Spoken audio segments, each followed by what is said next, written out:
Cari HP 5G paling murah untuk tahun 2023 ini? Nah ini dia, tidak lain tidak bukan adalah Poco M3 Pro yang hadir udah lumayan lama. Sekitar setahun yang lalu lah. Dengan chipset Dimensity 700 termurah, saat ini ya memang pilihan 5G yang paling terjangkau ya tinggal ini doang. Kalau mau keluaran baru yang udah 5G paling di Infinix Hot 20 5G yang harganya 2,5 jutaan. Poco M3 Pro ini di official store Xiaomi udah susah stoknya, tapi di counter-counter biasa masih ada kok. Di online search aja di Tokped ya. Ini gua nemu contohnya di harga 2.140.000 doang, murah banget. Toko lain rata-rata 2,2 sampai 2,3 juta. Tetap lebih murah lah dari Infinix. Tapi ini yang versi 464 GB ya. Kalau yang 6 per 128 GB itu lebih mahal sekitar 200-300 ribu. Langsung aja kita unboxing kayak gimana sih HP 5G termurah yang bisa lo temuin di awal 2023 ini. Assalamualaikum warahmatullahi wabarakatuh, salam sejahtera, shalom, om swastiastu, namo buddhaya, salam kebajikan. Halo Nets, Tex udah balik lagi ke channel Esodik ini, dan di video MG kali ini gua mau unboxing ini nih, handphone dari Xiaomi Indonesia ya, dan ini adalah handphone 5G termurah di Indonesia saat ini. Bisa tebak dong ya, 5G termurah apalagi ya. Ini adalah Poco M3 iya M3 ya, bukan X3 ya, Poco M3 Pro. Nah, ini gue beli di Akulaku. Sebenarnya gue beli udah agak lama, cuma baru sekarang sempet unboxing.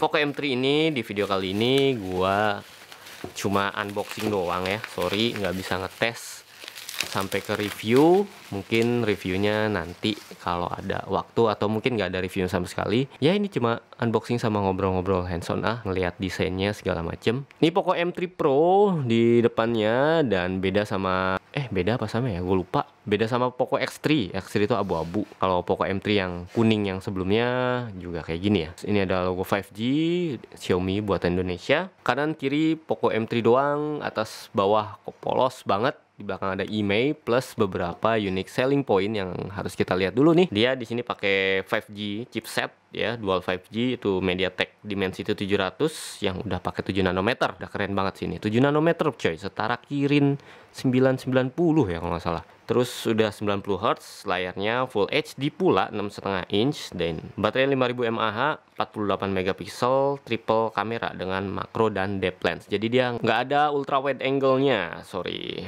RAM-nya yang gua pilih yang 464 GB warna yellow.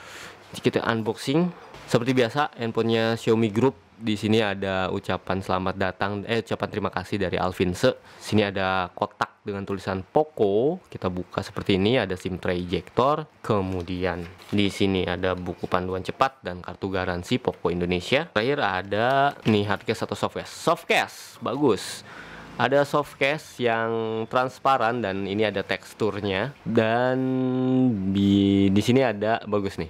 Ada penutup buat USB Type-C-nya. Sini ada Poco M3-nya, gua emang M3 Pro, gua emang ngincer yang kuning karena waktu di yang M3 yang non Pro itu gua pakai yang kuning juga belinya. Ini ada charger, kepala charger yang biasa, 22,5 watt, cukup kenceng sebenarnya untuk handphone yang mid range doang. Ini ada kabel data, tentu sudah USB Type-C. Ya, tentu saja. Nggak mau kalah dong sama Advan yang sejutaan aja udah pakai USB Type-C. Oke duluan, kita beresin dulu. Dan ini dia si handphone Poco M3-nya, net. Saya coba kletek. Oh, di sini ada unique selling point yang sama kayak tadi di belakang. Coba kletek bagian ini ya. Wait. Terus bagian emailnya juga, biar bener-bener mulus. So ini dia desain dari si Poco M3 yang Pro, M3 Pro 5G. Beda sama Poco M3 yang biasa, itu garis hitamnya ke samping gini kayak impostor. Gue lebih suka yang kayak gitu sih. Tapi ini juga ikonik banget, meskipun agak sama idenya kayak Samsung S21 series. Agak sama ya, nggak bener-bener sama. Karena kalau kita perhatikan, bump kameranya sih sebenarnya standar banget kayak handphone-handphone pada umumnya, persegi panjang kayak gini di pojok kiri atas. Sedangkan ini kayak cuma aksen warna hitam doang yang dibikin kayak kayak ketupat kayak gini ya. Ini cakep sih. Terus ada logo Poco gede banget sama kayak di M3 yang terdahulu. Pokoknya di sini gede. Desain by Poco, ya iyalah Poco desain by Poco, gimana sih? Heran banget gua sama tulisannya. 48 megapiksel AI Vision. Nih ada 48 megapiksel dan 2 megapiksel makro serta depth sensor. Ada flash, keren banget. Warnanya kuning. Gua suka banget warna Poco Yellow sejak Poco M3. Cuma di Poco M3 Pro ini warnanya gloss, dan ini nyeplak sidik jari banget. Bagus sih, kuning mentereng dan juga glossy dengan efek-efek, sedikit efek-efek kalau kena cahaya kayak gini. Bagus paduan warna hitamnya juga jadi ikonik banget, serius. Ini pokok banget nih kayak gini nih. Sini ada logo 5G dan ini keren banget kuningnya. Cuma sayangnya karena glossy dia rentan sidik jari, nyiplak sidik jari kayak gini. Kalau misalnya ngedoff atau kayak kulit jeruk kayak di Poco M3 yang biasa, gua akan lebih suka lagi karena gua udah klop banget lah sama desainnya Poco M3 yang biasa. Selain model kamera impostornya, juga bahannya yang nggak glossy gitu belakangnya tuh, enak banget dipegang. Bagian framenya masih plastik dan dia dibuat agak terpisah sama back case-nya. Kemudian build quality-nya rapi banget. Nah, ini bisa kita bandingin sama handphone lokal. Sekarang handphone lokal juga kualitasnya menurut gue sama cakepnya. Bagus banget sih Advan GX ini. Biasanya gue agak-agak ini ya, handphone lokal agak lebih ringkih. Sini ada fingerprint yang menyatu sama tombol power, cakep. Tombol volumenya juga keker banget. Terus kalau diperhatikan di bagian pojok yang sebelah sini, di atas itu jadi kayak sandwich ya, hitam tengahnya kuning. Tapi pas bagian sininya kuning semua karena bagian hitamnya cuma bagian atas ini doang. Di bagian bawah ada satu lubang speaker dan satu USB Type-C, satu lubang mic. Di bagian sebelah sini ada SIM tray, kita lihat SIM-nya. Ya, kayak Advan GX. Ini hybrid, belum triple slot, sayang banget. Padahal di Indonesia pasti sukanya handphone entry level, handphone mid range itu masih yang triple slot. Kecuali flagship. Lagi 64 GB doang, ini akan kekurangan banget sih menurut gua untuk tahun ini. Di bagian atas ada, gua nggak ngerti ini lubang speaker atau cuma infrared blaster. Kayaknya sih salah satunya infrared blaster dan satu laginya nggak tahu lubang mic atau lubang speaker. Nanti kita cobain. Ini jack audio 3,5 mm. Kalau misalnya di Poco M3 yang biasa, ini ada lubang speaker juga di atas. Dia stereo. Cuma nggak tahu kalau ini, nanti kita coba sedikit ya. Sambil kita nyalain aja dan kita setting. Dan karena warna framenya kuning, kita jadi bisa ngelihat kalau misalnya handphone low end atau handphone mid range itu setelah frame ada kayak dudukan lagi yang cukup tebel nih bagian hitamnya untuk dudukan layar, baru dia ke kaca layarnya sebelah sini. Dan ini cukup ganggu sih, cukup tajam. Biasanya kalau handphone yang mahal flagship dia dari frame langsung ke kaca. Ini model layar depannya, sebelum gua setting ini ada punch hole di tengah-tengah kayak gini, dan udah kekinian banget sih, nggak pakai dewdrop ya. Gue coba setting dulu. Oke, udah gua setting nih net. Sebelum kita coba mulai bahas sedikit, kita pasang dulu casingnya. Lumayan susah ya, lumayan cakep nih. Oke, salah satu, bisa. Nah, ini asiknya nih, bagian sini itu ada penutup supaya nggak terlalu berdebu nih, port USB Type-C nya. Terus dilihat di bagian depan, di bagian pojok-pojoknya udah ada lebihan sedikit sehingga nggak langsung kena layar. Meskipun ini layarnya juga udah ada anti gores bawaan pabrik ya. Ini kotor banget jadinya. Kemudian bagian belakang di bump kameranya sayangnya lumayan rata, nggak terlalu menonjol, jadi langsung kena deh di kameranya. Ya tapi lumayan lah. Gue lebih suka case bawaan yang kayak gini dibanding yang akrilik yang cuma buat fashion doang dan nggak terlalu protektif. Tadi gue udah coba sedikit setting cuma belum gue install apa-apa, jadi gue nggak akan bahas performa, nggak akan review. Kita cobain fingerprintnya. Lumayan cepet. Ada jeda sedikit, cuma oke lah.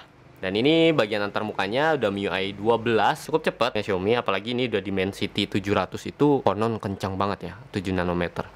Jadi di luar dari kalian butuh atau tidak 5G, karena 5G mungkin di Indonesia perkembangannya masih kayaknya ngebutnya di tahun depan deh. Sekarang kayak masih uji coba aja, dan ya nggak butuh banget sih di tahun ini untuk 5G. Cuma di luar 5G-nya ini dengan chipset Dimensity 700 terus kenceng banget ngalahin chipset yang ada di kelasnya biasanya. Dan bloatware-nya bisa kita lihat ada banyak banget. Masih mending Advan ya. Ini ada Booking.com, ada Amazon, ada Lazada, Bubble, apalah, Get Apps. Bahkan udah diinstal PUBG Mobile ya, keren juga sih. Ada Snack Video, TikTok, Tile Fun, something, WPS Office. Banyak banget bloatware-nya, ya ampun. Kita cobain kamera 48 megapikselnya sebelum kita akhiri video ini karena udah maghrib, udah azan. Oke, ya lah, lama banget. Shutter speed-nya cepet. Ini mirip banget kayak megang Poco M3 yang biasa sih. Apalagi nggak ada ultrawide-nya kan, sama aja. Ya, nggak ada perkembangan di kamera dari Poco M3 ke Poco M3 Pro. Ada mode portrait, ada mode video, dan mode lainnya yang dimana di situ ada mode 48 megapiksel di menu terpisah dan mode malam juga. Untuk hasil fotonya bisa kalian lihat kayak gini.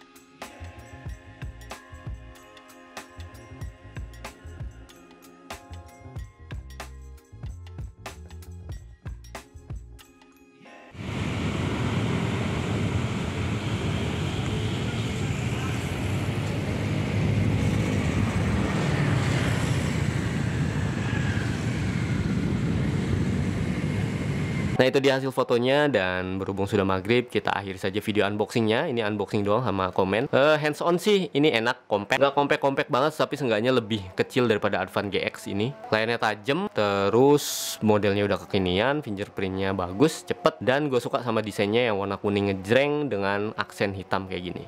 Ikonik banget. Good job. Poco bikin desain emang cakep-cakep sih menurut gue dibanding Xiaomi-nya sendiri sebenarnya. Bukan cakep ya, lebih berani dan lebih anak muda banget gitu. Kalau Xiaomi lebih main aman. Gue Sodik pamit. Thanks lu yang udah nonton video ini dari awal sampai habis. Gue mau menunaikan ibadah sholat maghrib dulu dan share video ini ya ke teman-teman. Silahkan like, dislike bebas gue sekalian. Subscribe juga bebas. Gue Sodik pamit. Wassalamualaikum warahmatullahi wabarakatuh. Dadah. Poco M3.